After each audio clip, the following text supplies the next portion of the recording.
Bayangkan pernikahan impianmu yang sudah direncanakan mati-matian, direnggut begitu saja oleh adik iparmu sendiri hanya karena dia hamil duluan. Mertuamu memaksamu menyerahkan gedung dan catering pesananmu dengan kalimat, "Kakak ngalah aja." Aku hanya tersenyum dan mengiyakan.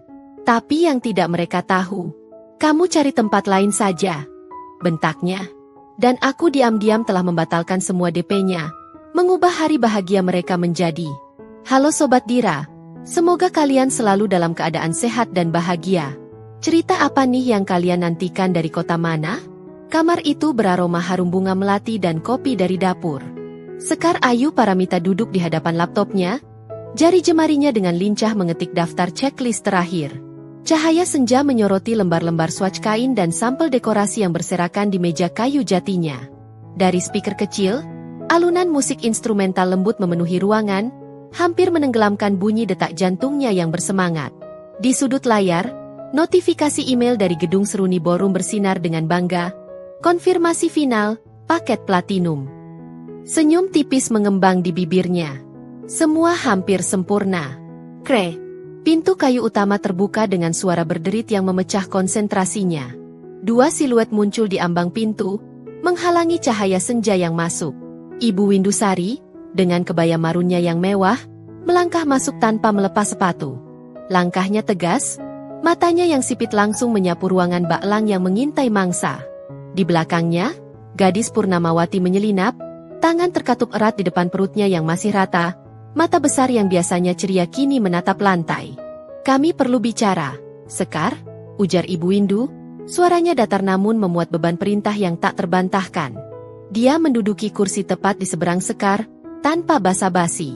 Gadis perlahan duduk di sampingnya, seperti boneka yang kehilangan tuas. Sekar menutup laptopnya perlahan. "Ibu, gadis, ada yang bisa saya bantu?" tanyanya. Suaranya tetap tenang meski ada desisan firasat di kepalanya. Ibu Windu tidak membuang waktu. "Kami tahu kamu sudah memesan gedung seruni dan catering Dewi Ratu untuk bulan depan." "Itu benar, Bu. Semua sudah diproses. Kamu harus menyerahkannya pada gadis." Kalimat itu menggantung di udara, berat dan tiba-tiba.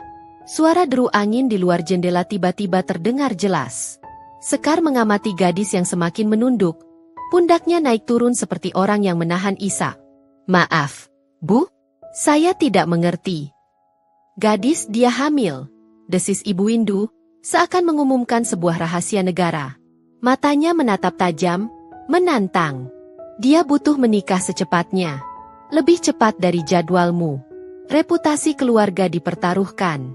Kamu yang sudah lama pacaran, tentu bisa mengerti dan ngalah." Sekar memandang lukisan di dinding di balik bahu Ibu Windu.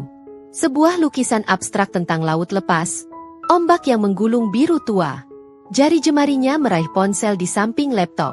Notifikasi dari aplikasi bank masih ada di sana, menunjukkan jumlah DP yang telah ia bayarkan.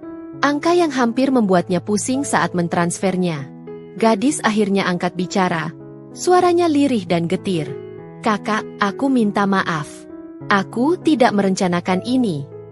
Dia mengangkat wajahnya, mata besar itu berkaca-kaca, memancarkan permohonan yang sempurna. "Tolong, ya, Kak? Kamu yang sudah lama pacaran, ngalah aja, ya? Buat calon keponakanmu." Ruang keluarga itu menjadi sangat sunyi. Aroma melati tiba-tiba terasa menyengat. Sekar bisa mendengar detak jantungnya sendiri, berdebar kencang, bergejolak antara kegeraman dan sebuah keputusan dingin yang mulai merayap di benaknya. Dia menarik napas dalam-dalam, memandangi kedua wanita di hadapannya. Satu dengan kekuasaan yang arogan, satu lagi dengan kepasrahan yang manipulatif. Dia meletakkan ponselnya perlahan. Wajahnya yang cantik dengan tulang pipi tinggi itu tidak memancarkan amarah, juga tidak menunjukkan kesedihan. Hanya sebuah ketenangan yang dalam, hampir menyeramkan. Dia mengambil napas dalam, dan dengan suara yang begitu lembut, hampir berbisik. Namun setiap katanya jatuh bagai butiran es di tengah keheningan. Ia menjawab, "Baik, aku rela." Senyum tipis itu akhirnya merekah di bibir Sekar. Tepat saat Ibu Windu mengeluarkan selembar kertas dari tas Hermesnya. "Tanda tangan saja di sini, pemindahan hak pakainya. Sekarang juga." Kertas itu terasa dingin dan halus di ujung jari Sekar. Ibu Windu mengeluarkan pena mewah dari tasnya, menaruhnya di atas meja dengan bunyi tek yang final. Pindai dan email salinannya ke manajer gedung dan catering malam ini juga. Perintahnya, tanpa sedikit pun nada terima kasih. Sekar mengambil pena. Cahaya lampu menerpa wajahnya yang tenang. Namun di balik itu, detak nadinya di pergelangan tangan berdenyut cepat. Dia menandatangani dokumen pemindahan hak pakai dengan tanda tangan yang elegan dan lancar, persis seperti yang dia latih untuk kontrak-kontrak kliennya. Tidak ada getaran, tidak ada keraguan. Gadis menghela napas lega. Senyum kecil kembali menghias bibirnya. Terima kasih, Kak. Aku tidak akan pernah lupa kebaikanmu, bisik gadis, meraih tangan Sekar. Sentuhannya terasa dingin. Semoga pernikahanmu lancar, balas Sekar, dengan senyum yang sama lembutnya. Matanya berpindah ke jendela, di mana langit sudah berubah menjadi jingga tua. Maaf, aku harus menyelesaikan beberapa pekerjaan. Panji juga sebentar lagi pulang. Ibu Windu berdiri, memungut tasnya. Bagus. Akhirnya kamu bisa berpikir jernih. Dia berbalik, meninggalkan ruangan dengan langkah percaya diri, diikuti gadis yang melirik sekilas ke arah laptop Sekar sebelum pergi. Pintu tertutup. Seng. Sekar tetap duduk, mendengarkan suara langkah mereka menjauh, lalu suara mobil yang menyala dan akhirnya menghilang. Baru kemudian dia berdiri, berjalan ke jendela, dan menarik tirai hingga rapat. Ruangan hanya diterangi oleh lampu meja, menciptakan bayangan-bayangan panjang di dinding. Dia mengambil laptopnya. Bunyi klik saat dia membukanya terdengar seperti pistol yang dikokang. Cahaya layar menerangi wajahnya, kini tanpa senyum. Matanya, yang tadi lembut, sekarang memancarkan ketegangan baja. Jari jemarinya menari di atas keyboard, membuka portal customer service gedung Seruni. Dengan gerakan pasti, dia memasukkan nomor booking dan PIN-nya. Klik, klik, klik. Setiap klik adalah langkah menuju titik tidak kembali. Menu, batalkan pesanan, muncul. Jarinya melayang di atas tombol enter hanya sedetik, sebelum menekannya dengan tegas. Sebuah pop-up konfirmasi muncul. Yakin ingin membatalkan? DP tidak dapat dikembalikan. Senyum tipis yang sinis akhirnya muncul. Itulah yang dia inginkan. Dia melakukan hal yang persis sama untuk catering Dewi Ratu. Lalu untuk dekorasi, band, dan semua vendor lainnya. Prosesnya lancar, karena dialah yang melakukan booking awal. Setiap notifikasi, pembatalan berhasil, di layar seperti sebuah kidungan kemenangan kecil di dalam kepalanya. Lalu, dia membuka aplikasi bank. Transfer pengembalian dana langsung masuk ke rekening pribadinya. Jumlahnya membuat napasnya sesak untuk sejenak. Uang yang dia kumpulkan bertahun-tahun, kini kembali, plus bunga pembatalan. Pintu depan terbuka. Sekar, aku pulang. Suara Panji dari ruang depan. Sekar menutup laptopnya dengan cepat. Dia menarik napas dalam, mengusap wajahnya, dan saat dia berbalik, senyum lembutnya sudah kembali ada di tempatnya. Panji masuk ke ruangan, wajahnya tampak lelah. Aku tadi bertemu ibu dan gadis di jalan. Mereka bilang, kamu sudah menandatangani surat penyerahan vendor? Tanyanya, nada suaranya campur aduk antara tidak percaya dan kecewa. Sekar mendekatinya, merapikan kerah baju Panji. Iya, aku rasa itu yang terbaik untuk keluarga. Terbaik? Kar, kita sudah menunggu bertahun-tahun. Itu gedung impianmu. Protes Panji, suaranya meninggi. Aku tidak tega melihatmu seperti ini. Aku akan telepon ibu, bilang kita urungkan.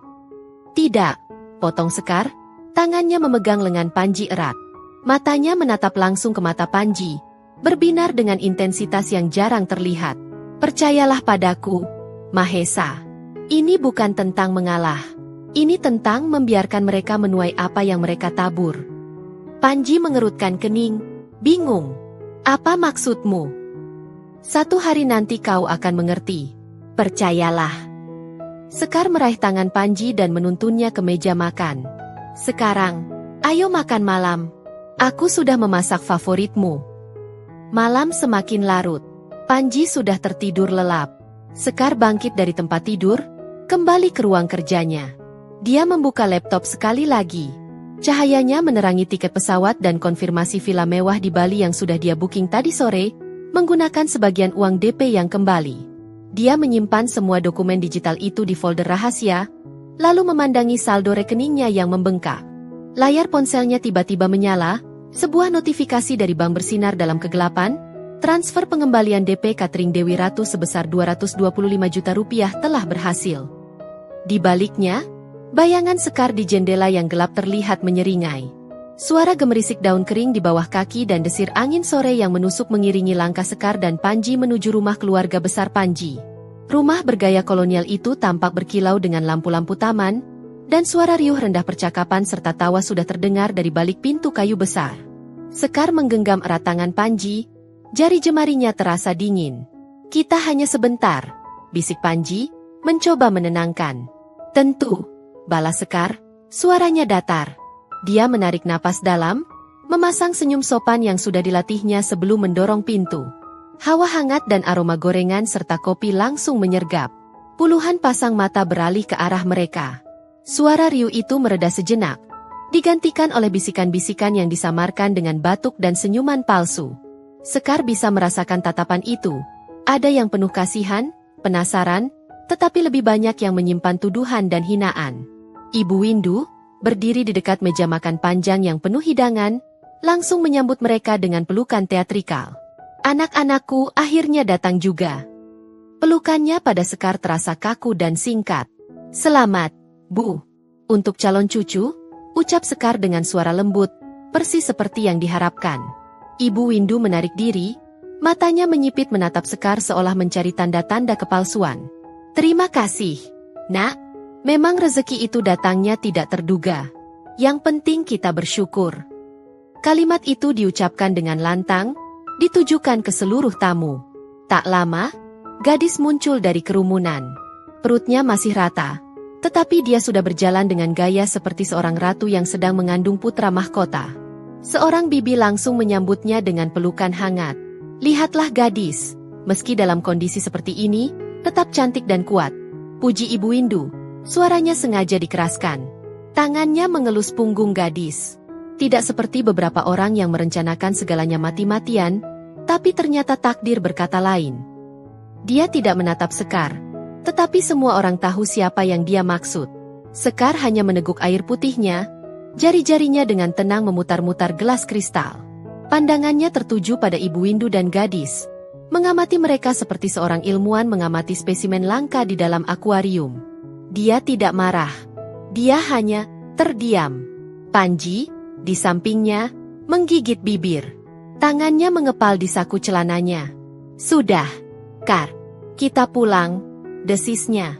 "Tunggu sebentar," balas Sekar dengan tenang. Dia justru mendekati meja makanan, mengambil sepotong kecil kue, dan memakannya dengan perlahan. Setiap kunyahan terasa seperti sebuah deklarasi bahwa dia tidak akan lari. Seorang paman menghampiri Panji. "Jadi kapan rencananya kalian sekarang, Endra? Masa ditunda terus? Jangan sampai ada masalah lain, loh." Nadanya berisi sindiran yang tak terselubung. Panji membalas dengan senyuman kaku. "Kami sedang menunggu waktu yang tepat, Paman." "Waktu yang tepat?" Sela Ibu Windu yang mendekat, menyelipkan diri ke dalam percakapan. "Dalam hidup, jangan terlalu banyak pertimbangan. Lihatlah gadis, dia menjalani saja dengan ikhlas. Itu namanya pasrah kepada yang di atas." Dia menepuk-nepuk bahu Panji. "Kadang, kita perlu belajar menerima bahwa mungkin kita tidak ditakdirkan untuk hal yang terlalu tinggi." Sekar yang mendengar itu, meletakkan gelasnya di atas nampan. Bunyinya ting yang nyaring membuat beberapa orang menengok. "Betul sekali, Bu. Kita harus pasrah. Tapi pasrah itu kan artinya menerima apa yang sudah menjadi jalan kita, bukan merampas jalan orang lain, bukan?" Ujarnya dengan suara yang jernih dan sopan, disertai senyuman manis. Ibu Windu terkesiap. Matanya membelalak sebentar, sebelum kembali menyipit. Ruangan menjadi hening seketika. Aku tidak enak badan," ujar gadis tiba-tiba, memegangi dahinya. "Aku butuh udara." Kerumunan langsung berpaling mengkhawatirkan gadis. Ibu Windu membimbingnya pergi, melemparkan pandangan terakhir yang penuh amarah pada Sekar. Dalam perjalanan pulang, mobil meluncur dalam sunyi. Panji menggenggam setir dengan erat, urat di tangannya menegang. "Dengar, Kar," ujarnya akhirnya, memecah kesunyian. Suaranya serak. Apa kita tidak keterlaluan? Melihat ibu seperti itu, dan gadis dia memang hamil. Sekar menoleh ke arahnya. Cahaya lampu jalan yang berpendar menerangi profilnya, menciptakan bayangan tegas di wajahnya. Matanya, yang memantulkan cahaya kota, berbinar dengan keteguhan yang dingin. Mereka yang memulai perang ini, Mahesa, ucapnya perlahan. Setiap kata diucapkan dengan jelas dan penuh keyakinan. Aku hanya memilih untuk tidak menjadi korban. Ponsel Panji bergetar di dashboard. Sebuah pesan dari Ibu Windu terpampang di layar. Anakku, apakah Sekar menyembunyikan sesuatu? Kenapa dia bisa tenang sekali? Jangan biarkan dia menghancurkan keluarga kita. Pesan di ponsel Panji itu masih menyala, memantulkan bayangan kecemasan di matanya. Dia membalasnya dengan singkat, Ibu, jangan khawatir. Semuanya baik-baik saja. Tapi jari jemarinya masih mengetuk-ngetuk setir dengan gugup. Sementara itu, di sisi lain kota, kepanikan mulai merayap. Gadis Purnamawati mondar-mandir di ruang tamunya yang berantakan penuh sampul katalog pernikahan. Aroma minyak kayu putih yang dia oleskan ke pelipisnya menusuk hidung, bercampur dengan bau kertas baru. Dia tidak angkat. Lagi, tidak angkat. Keluhnya, melemparkan ponsel ke sofa. Layarnya masih menampilkan nama, Manajer Gedung Seruni, Pak Arif. Ini sudah hari kelima aku mencoba. Apa yang terjadi? Ibu Windu, yang sedang duduk tegak di kursi malasnya, menghela napas panjang. Tenang, gadis. Jangan sampai stres tidak baik untuk calon cucuku. Mungkin dia sedang cuti atau sibuk. Gedung sebesar itu pasti punya banyak karyawan. Tapi ibu, undangan sudah hampir selesai dicetak. Kita perlu konfirmasi layout denah dan menu terakhir. Suara gadis semakin tinggi, bernada histeris. Aku coba telepon catering Dewi Ratu. Dia mengambil ponsel lain dan menekan nomor dengan gemetar. Derit nada tunggal terdengar, lalu diangkat. Selamat siang, Dewi Ratu Catering. Dengan Sari di Customer Service.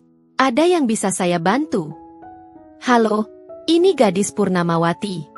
Saya ingin konfirmasi pesanan untuk tanggal 18 bulan depan. Baik, Ibu. Tolong tunggu sebentar, saya cek di sistem. Suara ketikan keyboard terdengar. Lalu, hening yang terlalu lama. Ibu gadis, maaf. Di sistem saya, tidak ada pesanan aktif untuk nama ibu. Tidak mungkin, sergah gadis, bangkit berdiri. Itu dipindahkan dari Sekar Ayu Paramita. Saya cek lagi. Oh, untuk Ibu Sekar. Ya, memang ada pesanan, tapi statusnya dibatalkan. Darah seolah mengalir deras dari wajah gadis. Dia merasa ruangan berputar. Dibatalkan? Kapan? Oleh siapa? Sistem mencatat pembatalan dilakukan secara online oleh pemesan utama, Ibu Sekar, pada 12 hari yang lalu. Dan dana DP sudah dikembalikan ke rekening beliau. Klak! Ponsel terjatuh dari tangan gadis dan menghantam lantai keras. Plastik pelindungnya retak. Mirip seperti retakan di ilusinya. Ibu? Ada apa? Teriak Ibu Windu, bergegas mendekat. Gadis hanya bisa menggigil. Tangannya menunjuk-nunjuk ponsel yang tergeletak di lantai. Dibatalkan? Semuanya. Dia membatalkan semuanya. Wajah Ibu Windu berubah pucat pasi. Dia mengambil ponselnya sendiri dengan tangan gemetar. Sekarang juga aku telepon wanita itu. Sekar sedang berada di dapur, memotong beberapa buah untuk sarapan ketika ponselnya berdering. Ibu Windu. Dia menyeka tangannya dengan serbet, lalu mengangkatnya dengan tenang. Ibu, selamat pagi. Sekar, apa yang kau lakukan? Teriak Ibu Windu dari seberang. Suaranya melengking seperti sirene. Kau membatalkan semua pesanan? Kau tarik semua DP-nya? Kau gila. Sekar memindahkan ponsel sedikit dari telinganya. Di latar, tangisan histeris gadis terdengar jelas. Ibu, saya hanya menyerahkan semua dokumen pemindahannya, seperti yang ibu minta. Jawab Sekar, suaranya tetap datar dan polos. Mungkin pihak vendor membutuhkan konfirmasi ulang dan pembayaran ulang dari adik sendiri langsung. Kan, sekarang yang punya hak adalah gadis, bukan saya lagi. Jangan bermain-main dengan aku, Sekar. Managernya tidak bisa dihubungi. Catering bilang pesanan dibatalkan. Wah, itu aneh sekali, Ibu. Mungkin mereka sedang ada masalah internal. Coba Ibu dan gadis datang langsung saja ke tempat mereka. Pasti lebih jelas. Ada nada penyelesaian yang hampir ironis dalam suaranya. Dengarkan aku baik-baik, Sekar Ayu. Tut, tut, tut. Sekar telah menutup teleponnya. Dia meletakkan ponsel di atas meja dapur, lalu kembali memotong stroberi. Pisau tajamnya menembus buah merah itu dengan sempurna, mengeluarkan aroma manis asam yang segar. Dia tidak terganggu. Bahkan, sebuah senyuman lega yang samar akhirnya muncul. Tahap pertama kekacauan telah berhasil ditabur. Sekarang, dia hanya perlu menunggu dan menyaksikan benih itu tumbuh. Bel pintu rumah Sekar berbunyi nyaring, diikuti suara pukulan yang mendesak di pintu kayu. Suara Ibu Windu yang melengking dan marah terdengar dari balik pintu. Sekar, buka pintu ini. Aku tahu kau di dalam. Bunyi bentakan dan pukulan di pintu bagai genderang perang. Sekar menghela napas pelan, lalu membuka pintu dengan gerakan tenang. Ibu Windu berdiri di ambang pintu. Wajahnya memerah, napasnya tersengal-sengal. Di belakangnya, gadis terisak-isak, wajahnya bercucuran air mata. Jangan main-main dengan ibu, Sekar. Ibu Windu menyergah, mendesak masuk tanpa diundang. Wangian parfumnya yang mahal bercampur dengan keringat amarah. Mana bukti transfer DP-nya? Mana konfirmasi dari vendor? Aku mau lihat semuanya sekarang. Sekar tidak bergeming, hanya menutup pintu perlahan. Semua dokumen asli sudah ibu bawa sendiri saat itu. Ingat, saya hanya menyimpan salinannya di cloud. Suaranya tetap datar, seperti danau yang membeku. Cloud? Buka. Sekarang juga, teriak Ibu Windu, menunjuk-nunjuk ke arah laptop Sekar di meja kerja. Tepat saat itu, kunci di pintu berputar dan Panji masuk. Wajah lelahnya langsung berubah menjadi tegang melihat keributan itu. Ibu? Ada apa ini? Ibu mau bukti bahwa aku tidak menipu, Mahesa. Jawab Sekar sebelum Ibu Windu sempat membuka mulut. Mereka kesulitan konfirmasi dengan vendor. Panji menghela napas, meletakkan tas kerjanya. Ibu, gadis, tenang dulu. Masalah ini pasti bisa diselesaikan dengan baik. Baik? Lihat adikmu ini, Panji. Dia hampir pingsan karena stres. Ibu Windu merangkul gadis yang semakin histeris. Kalau sampai terjadi sesuatu pada calon cucuku, aku tidak akan pernah memaafkanmu. Panji memandang Sekar, mencari jawaban di matanya. Tapi Sekar hanya melihatnya balik dengan tenang yang menakutkan. Frustrasi, Panji mengambil tabletnya dari tas kerja. Aku yang akan hubungi manajer gedung.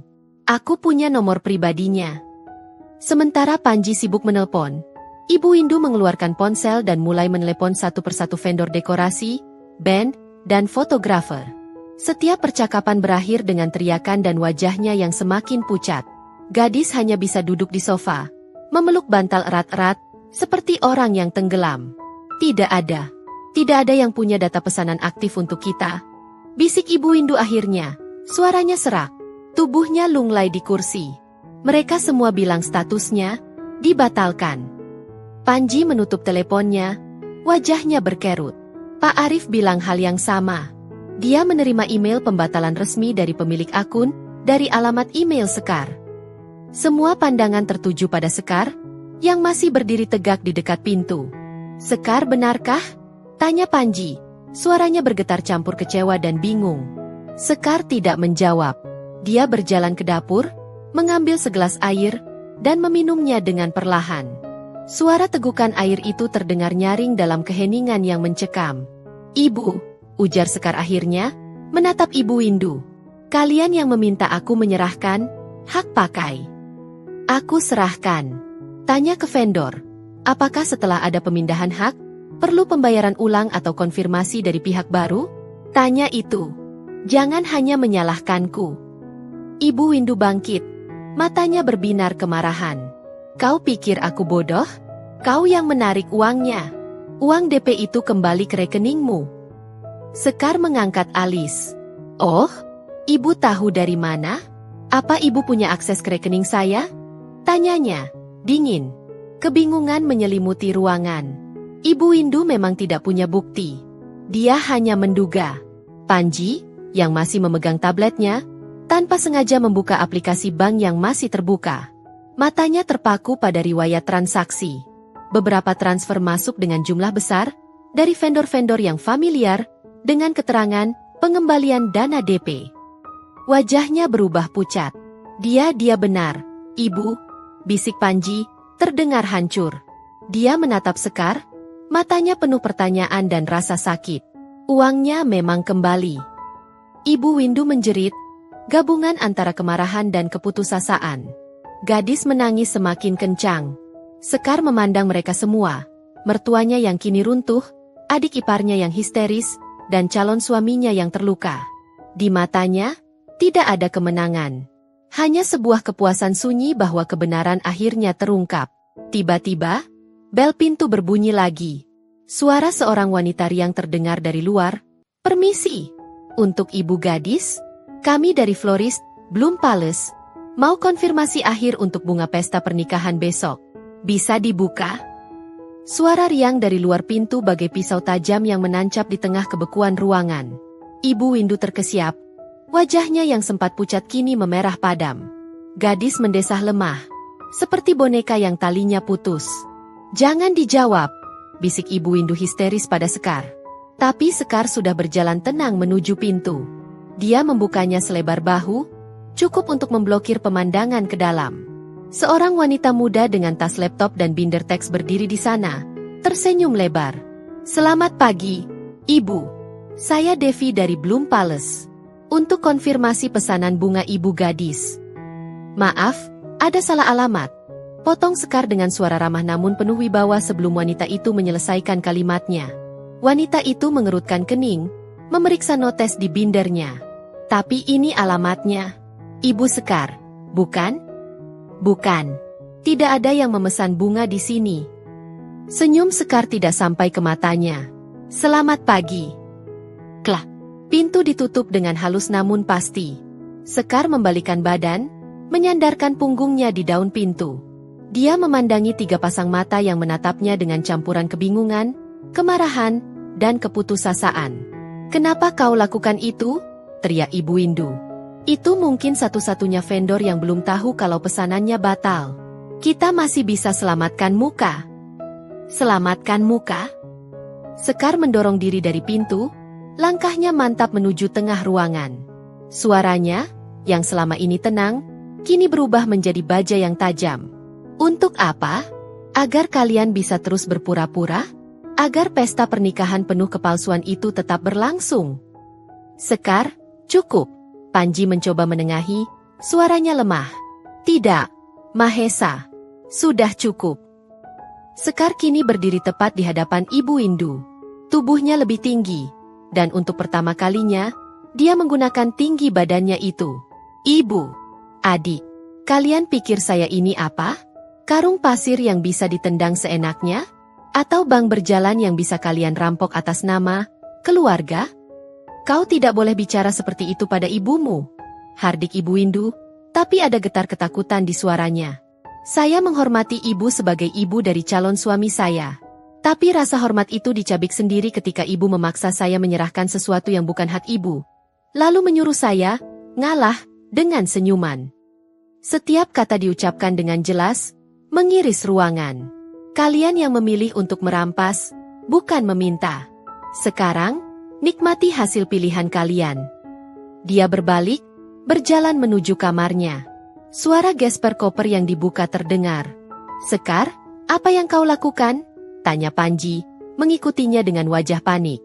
Sekar melemparkan beberapa pakaian dan dokumen penting ke dalam koper kecil. Aku pergi. Pergi dari drama racun ini. Kau punya 2 pilihan, Mahesa. Dia berhenti, menatap calon suaminya dalam-dalam. Ikut aku, atau ikut terus dalam sandiwara menyedihkan keluargamu. Pilih. Tanpa menunggu jawaban, dia mengunci kopernya, mengambil tas tangan, dan berjalan langsung menuju pintu depan. Dia tidak melirik Ibu Windu yang gemetar atau gadis yang tercekat. Langkahnya pasti, meninggalkan rumah yang penuh dengan teriakan yang tak terucapkan. Panji terpaku di tempatnya. memandangi pintu yang tertutup, lalu ke wajah ibunya yang tercengang dan penuh kebencian. Nafasnya berat, dadanya sesak. Dia melihat koper sekar yang sudah tidak ada, lalu melihat keributan yang akan dia tinggalkan jika dia tetap di sini. Dengan raut wajah yang hancur namun dipenuhi keteguhan baru, Panji mengambil jaketnya. "Ibu, aku tidak bisa," bisiknya serak. Lalu, dengan langkah yang semakin cepat, dia membuka pintu dan menyusul Sekar, meninggalkan Ibu Windu yang menjerit dan gadis yang histeris menyaksikan satu-satunya tumpuan mereka pergi. Matahari pagi menyinari gedung seruni ballroom dengan kejam, mengungkap setiap detail memalukan yang tersembunyi dalam bayangan malam. Lapangan parkir yang seharusnya dipadati mobil mewah, hanya berisi beberapa kendaraan tua milik karyawan. Pintu kaca utama terkunci rapat, gembok besar menggantung di pegangan. Di balik kaca yang gelap, ruangan utama tampak kosong melompong, tanpa kursi, tanpa dekorasi, tanpa cahaya lampu kristal. Gadis, dengan gaun pengantinnya yang mekar dan riasan tebal, terduduk lemas di kursi mobil. Napasnya terseduh-seduh, merusak lipstik sempurna yang baru saja ditata. Tidak mungkin. Ibu Windu sudah melompat keluar mobil, menghampiri pintu gedung dengan langkah terhuyung. Tangannya yang bergetar mengetuk-ngetuk kaca dengan sia-sia. "Buka! Ada orang tidak?" teriaknya. Suaranya pecah di ujung. Satu persatu mobil berisi tamu mulai berdatangan. Awalnya dengan senyum lebar dan ucapan selamat, yang berubah menjadi kerut kening bingung saat melihat gedung yang gelap dan sunyi. Seorang paman mendekat, menepuk bahu Ibu Windu. "Windu? Ada masalah dengan listrik? Kok gelap?" Ibu Windu tidak bisa menjawab. Mulutnya terbuka tapi tidak ada suara yang keluar. Dia mencoba menelepon manajer gedung untuk ke-100 kalinya, tapi hanya masuk ke voicemail. Gadis turun dari mobil, berjalan tertatih dengan gaunnya yang berat. Dia menekan wajahnya ke kaca gedung yang dingin, matanya berusaha menatap ke dalam kegelapan. Tidak ada apa-apa. Hanya ruang hampa yang mengejek mimpinya. Tamu-tamu mulai berkerumun, bisikan-bisikan berubah menjadi suara keras yang penuh tanya. Seorang bibi dengan suara melengking memecah keributan. "Ini apa? Kita ditipu? Di mana makanannya?" Kata, "ditipu," bergema di antara kerumunan, memicu gelombang ketidakpuasan. Wajah-wajah yang tadinya penuh antisipasi berubah masam. Beberapa tamu VIP yang merupakan rekan bisnis keluarga mulai melihat jam tangan mereka dengan ekspresi tidak sabar. Ibu Windu berbalik, mencoba menenangkan kerumunan dengan tangan gemetar. "Sabar, semua. Mungkin ada kesalahan teknis kecil. Kita tunggu sebentar." Tapi tidak ada yang mendengarkan. Suara mobil mendekat membuat semua orang menengok. Sebuah mobil pick-up terbuka berhenti di depan gedung. Seorang pria dengan kaos oblong lusuh turun dan berteriak, "Yang pesan 500 nasi bungkus? Bayar di mana?" Dentuman pertanyaan itu seperti pukulan terakhir. Gadis memandangi tumpukan kardus berisi nasi bungkus di bak pick-up, lalu melihat para tamu yang semakin marah. Gaun pengantinnya yang mahal tiba-tiba terasa seperti kostum badut yang mengerikan. Seorang tamu pria muda mengangkat ponselnya, lampu flashnya menyala-nyala menerangi wajah pucat gadis dan tumpukan nasi bungkus di belakangnya. "Bu Windu, keluarga kalian memang dari dulu suka pura-pura kaya, ya?" Hardiknya sinis, sementara jari lainnya terus menekan tombol rekam. Kamera ponsel itu seperti sorot lampu interogasi yang membakar kulit. Gadis menjerit, berusaha menutupi wajahnya dengan kedua tangan, tetapi riasan yang sudah belepotan air mata justru semakin memperjelas wajahnya yang penuh keputusasaan. "Jangan! Tolong jangan direkam!" Suara Ibu Windu yang melengking memecah kekacauan. "Siapa yang berani?" Tapi kalimatnya terputus ketika seorang paman menunjuk ke arah mobil pick-up. "Loh, itu setidaknya ada makanan. Mending makan nasi bungkus daripada kelaparan." Kerumunan langsung berhamburan seperti rombongan semut ke arah mobil pick-up. Para tamu yang tadi masih ragu sekarang berebutan mengambil nasi bungkus murahan itu. Kardus-kardus diobrak-abrik, bungkus plastik beterbangan. Suara ribut orang berebut makanan bergema di pelataran gedung mewah yang gelap. Gadis terjatuh di aspal, gaun pengantin putihnya kini kotor oleh debu dan noda. Tangisnya sudah berubah menjadi isakan tak berdaya. "Jangan, tolong, ini pernikahanku." Seorang bibi paruhbaya dengan tatapan sinis melemparkan komentar, "Dasar keluarga kere. Pura-pura kaya tapi tamunya dikasih nasi bungkus. Memalukan." Ibu Windu berusaha bangkit dari pingsannya, bersandar pada bodi mobil.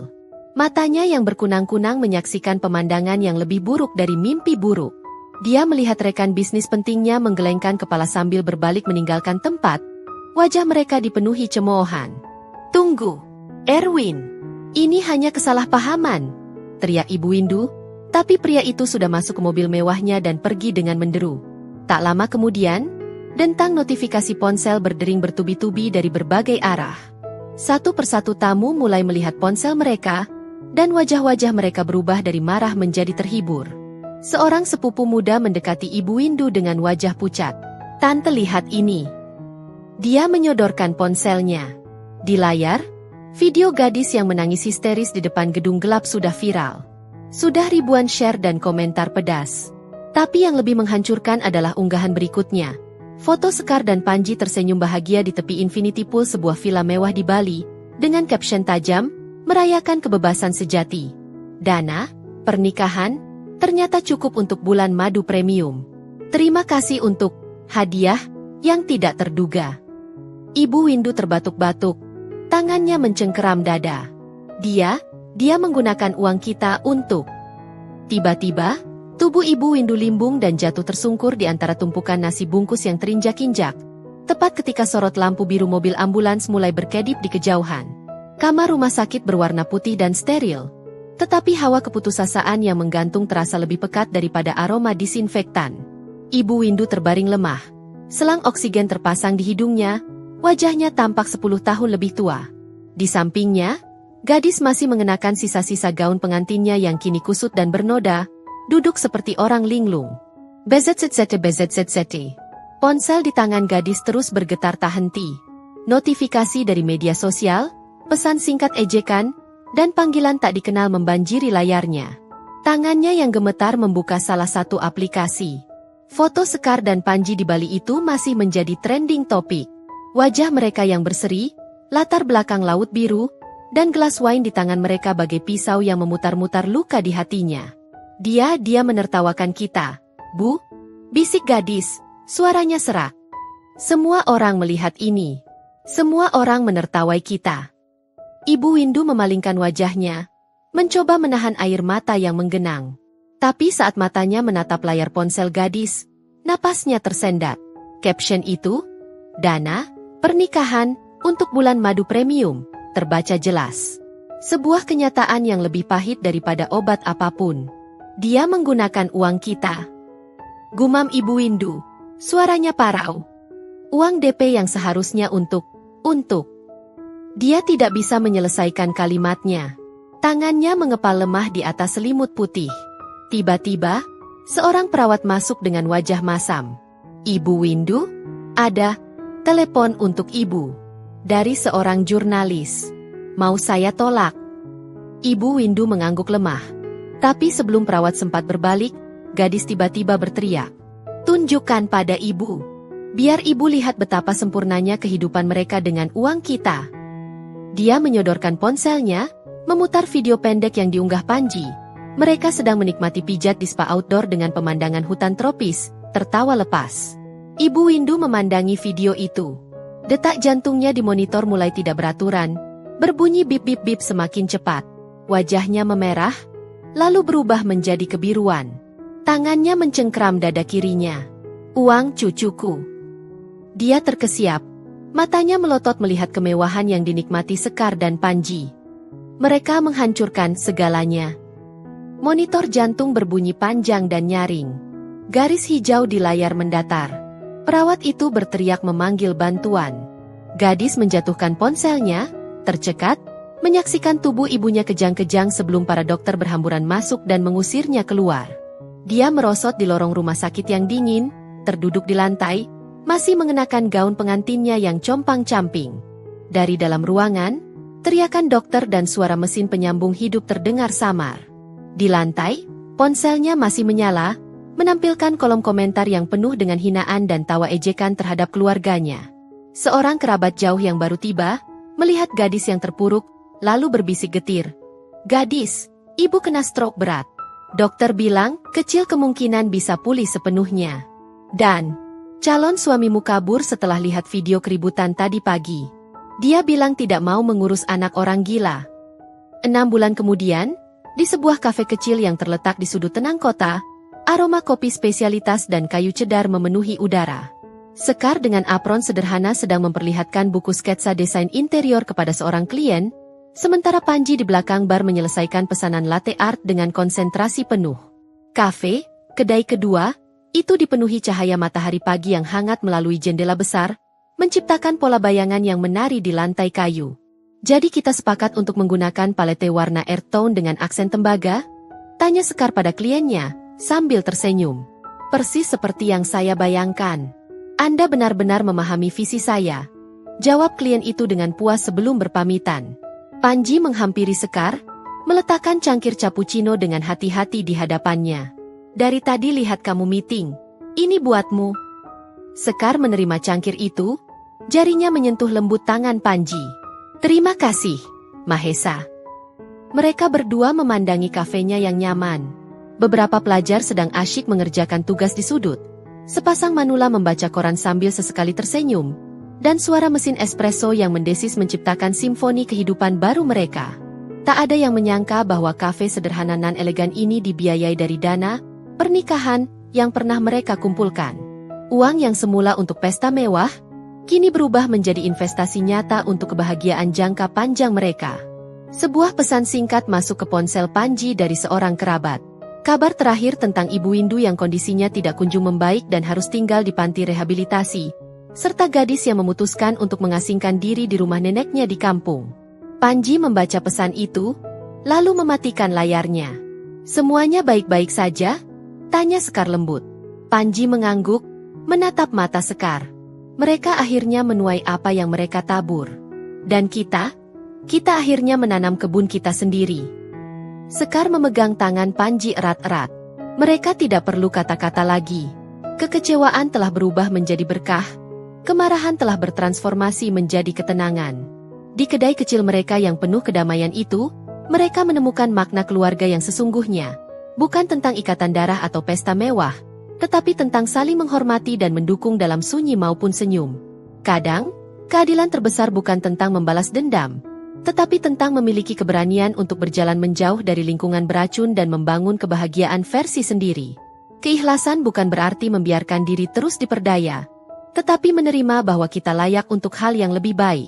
Jika kalian menyukai kisah tentang keberanian dan keadilan seperti ini, jangan lupa subscribe ke channel Dira Story, dan nyalakan bel notifikasinya untuk cerita-cerita emosional lainnya.